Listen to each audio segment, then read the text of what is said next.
Ini Rick, dan saat ini, dia sedang melangkah keluar dari habitatnya di Mars, tanpa mengenakan baju sama sekali.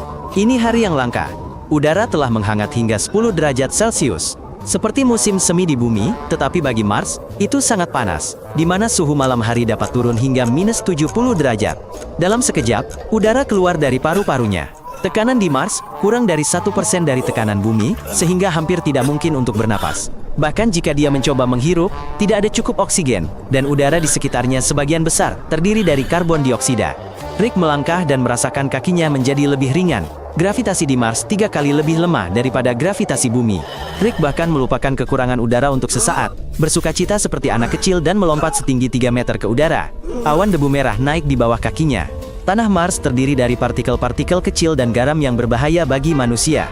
Debu itu menempel di kulit dan bibir Anda. Dan jika Anda menghirupnya, itu akan membakar paru-paru Anda.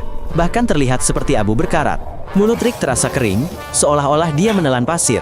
Pada tekanan ini, air liur menguap dengan sendirinya, bahkan tanpa rasa dingin. Air mata di matanya menghilang hampir segera setelah muncul. Ini bukan karena kepanasan, melainkan karena uap air mendidih pada suhu berapapun.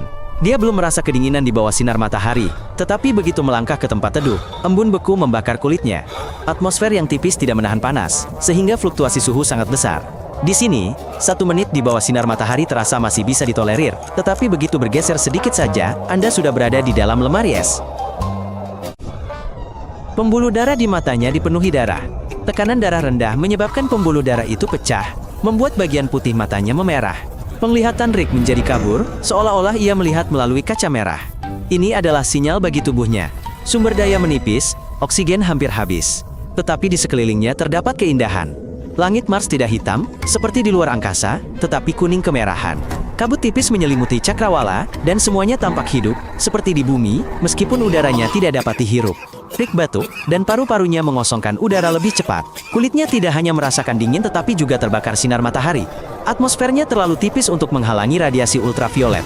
Dalam hitungan detik, wajahnya mulai memerah, seolah-olah Rick telah menghabiskan seminggu di pantai tanpa tabir surya. Mars terbakar oleh cahaya, bahkan dalam cuaca dingin.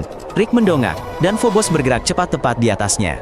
Itu adalah bulan lokal, yang mengorbit Mars hanya dalam 7 jam, dan lintasannya terlihat dengan mata telanjang.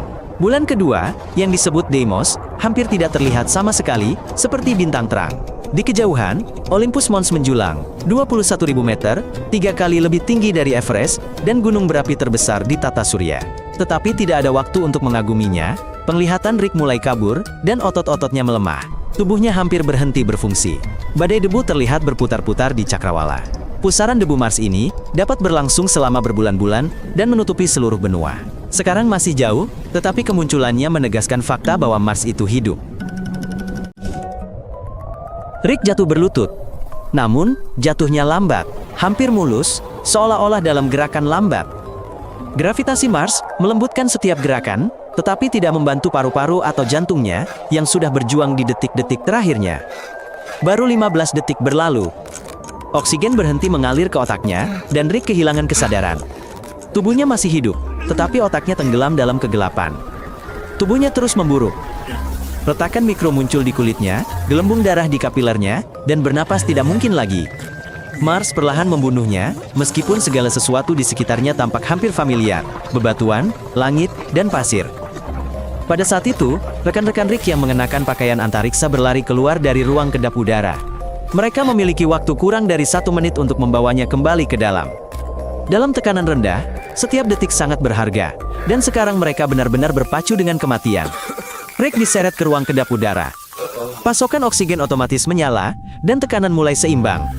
Awalnya, tidak terjadi apa-apa dan dia tidak bergerak, tetapi kemudian dadanya mulai sedikit bergerak ke atas.